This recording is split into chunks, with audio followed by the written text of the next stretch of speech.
ছাত্ৰীসকল তোমালোকৰ first unit text পৰীক্ষা যেহেতু আহি পালে সো হেহে মই এখন কুৱেশ্যন পেপাৰ আলোচনা কৰিছো যিখন যোৱা বছৰৰ কুৱেশ্যন পেপাৰ কিন্তু যোৱা বছৰৰ কুৱেশ্যন পেপাৰ অথবা প্ৰিভিয়াছ ইয়াৰ কুৱেশ্যন পেপাৰৰ পৰা ভালেই কিন্তু কমন পৰা দেখা যায় যোৱা বছৰ তেনেকুৱাকৈ দিছিলো কিন্তু বহু কমন পৰিছিল আৰু হেহে মই তোমালোকৰ বাবে এখন কুৱেশ্যন পেপাৰ আলোচনা কৰিছো যিখন সোশ্যাল সায়েন্সৰ বাকি দুই এখন আলোচনা কৰিছো আৰু যিখন কৰা নাই তোমালোকক আলোচনা কৰিম অথবা কুৱেশ্যন পেপাৰ শ্বেয়াৰ কৰিম তোমালোকে চেনেলটো সাবস্ক্ৰাইব কৰি ৰাখিবা ছাত্ৰছাত্ৰীৰ সময় থাকে 2 ঘণ্টা তোমালোকে জানাই ফুল মাৰ্কস থাকে 50 আৰু কেনেকুৱা প্ৰশ্ন আহিব তোমালোকে এই কুৱেশ্যন পেপাৰখন চাল তোমালোকে সমাজ বিজ্ঞানত গম পাবা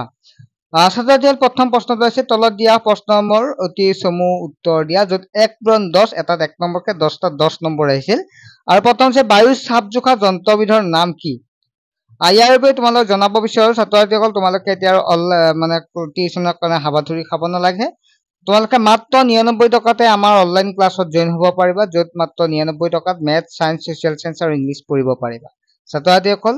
তোমালোকে এডমিশনৰ বাবে হোৱাটসএপ নম্বৰটোত SMS কৰিবা আগ্ৰহী ছাত্ৰছাত্ৰীসকলে তোমালোকে যোগাযোগ কৰিবা আমি অতি শীঘ্ৰে ক্লাছ ষ্টাৰ্ট কৰিম যেটো 8 9 10 ৰ হৈ আছে আৰু 7 ৰ আমি ষ্টাৰ্ট কৰিম বুলি ভাবিছো গতিকে যি ছাত্ৰছাত্ৰীয়ে ল'ব বিচাৰে তেতিয়া সোনকালে তোমালোকে হোৱাটসএপত SMS কৰা আৰু তোমালোকক অতি শীঘ্ৰে আমাৰ ক্লাছ ষ্টাৰ্ট হৈ যাব গতিকে তোমালোকে দেৰি নকৰিবা হোৱাটসএপ নম্বৰত SMS কৰি ক্লাছ কৰিব পাৰি লাইভ ক্লাছ হ'ব নোৱাৰটো খুদিব পাৰিবা এতিয়া আহিছো নেক্সট হৈছে বায়ু চাপ জোখা যন্ত্ৰবিধৰ নাম কি মই এনসাৰ খিনি কৈ নদও আমি যেটো হোৱাটসএপ গ্ৰুপ আছে তোমালোকে ডেসক্ৰিপচনত পাই যাবা হোৱাটসএপ চেনেলটো বা গ্ৰুপটো আৰু লগতে আমি নেক্সট এটা ক্লাছত আমি এনসাৰ খিনি আলোচনা কৰিম তোমালোকে এতিয়া কেই নম্বৰটো পালা তোমালোকে কমেন্ট কৰিবা কেইটা তোমালোকে পাৰিলা 2 নম্বৰটো হৈছে দাহিমা ৰেখাৰ সৰ্বমুঠ দৈৰ্ঘ্য কিমান সৰ্বমুঠ সংখ্যা কিমান বায়ুত আটাইতকৈ বেছি পৰিমাণ থকা গেছবিধৰ নাম কি নেক্সট পৃথিৱীৰ মুঠ আয়তনৰ কিমান শতাংশ ভূতত্ত্বকে আৱৰি আছে কলিংগ ৰাজ্যৰ বৰ্তমান কি নামেৰে জনা যায় হকাৰী উপাধি কোনে লৈছিল তাৰ পিছত আছে সমুদ্ৰগুপ্তৰ সমসাময়িক কামৰূপৰ অৰ্জনৰ নাম কি গুপ্ত বংশৰ পাছৰ উত্তৰ ভাৰতৰ কোন ৰাজবংশই ৰাজত্ব কৰিছিল জোনবিল মেলা কিহৰ বাবে বিখ্যাত এলাহাবাদৰ প্ৰশস্তি লেখকগৰাকীৰ নাম কি নেক্সট হল 2 নম্বৰ খালী ঠাই পূৰ কৰা মাণিকবোৰ সাধাৰণতে দেশ পদাৰ্থ মুদ্ৰাক্ষক ৰচনা কৰিছিল দেশ ক্ৰয় দামতকৈ বিক্ৰী দাম কম হলে দেশ বোলা হয়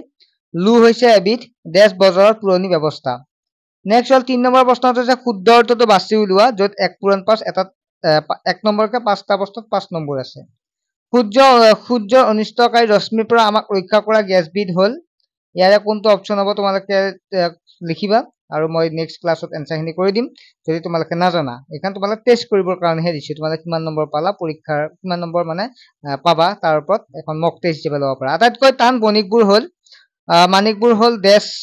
সোণ হীৰা 10টা কোনটো হ'ব জাতক হল গল্প কবিতা উপন্যাস সাতবাহন ৰাজ্য প্ৰতিষ্ঠাপক জয়দ্ৰথে শিমুকীয়া বাসুদেৱ প্ৰথম চন্দ্ৰগুপ্তৰ কামৰূপ দবাক জয় কৰিছিল কোনটো হ'ব লিখিবা নেক্সট 4 নম্বৰ তলৰ প্ৰশ্নসমূহ উত্তৰে যত 2-5 এটা 2 নম্বৰকে 5টা দিয়া আছে 10 নম্বৰ দুবিধ ধাতৱীয় মণিকৰ নাম লিখা গুপ্ত যুগৰ দুজন প্ৰখ্যাত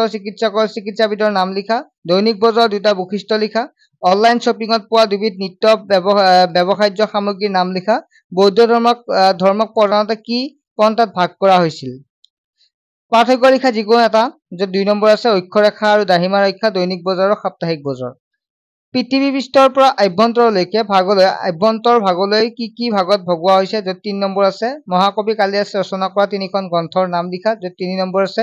ভাৰতৰ কোন কেইখন ৰাজ্যত একেলগে ত্ৰিৰাজ্য বুলোৱা হৈছিল যত 3 নম্বৰ আছে উৎপত্তি অনুসৰি শিলক কেইটা ভাগত ভগোৱা হৈছে ভাগকেইটাৰ নাম কি নাম লিখি এটা উদাহৰণ দিয়া যত 4 নম্বৰ আছে বায়ুমণ্ডলৰ প্ৰধান স্তৰ কেইটা কি যত 5 নম্বৰ আছে ছাত্ৰছাত্ৰীসকল নিশ্চয় তোমালোকে কুৱেশ্যন পেপাৰখন তোমালোকে চাই যাবা আৰু তোমালোকে নিশ্চয় কৰিব পাৰিছা আৰু নেক্সট আমি এটা ভিডিঅ লগ পাম নেক্সট এখন কুৱেশ্যন পেপাৰ আলোচনা তোমালোকে চেনেলটো সাবস্ক্ৰাইব কৰি ৰাখিবা আৰু অনলাইন ক্লাছত কিন্তু জয়েন হ'ব একেবাৰে নপঢ়িবা কাৰণ মাত্ৰ 99 টকাতে পঢ়িব পাৰিবা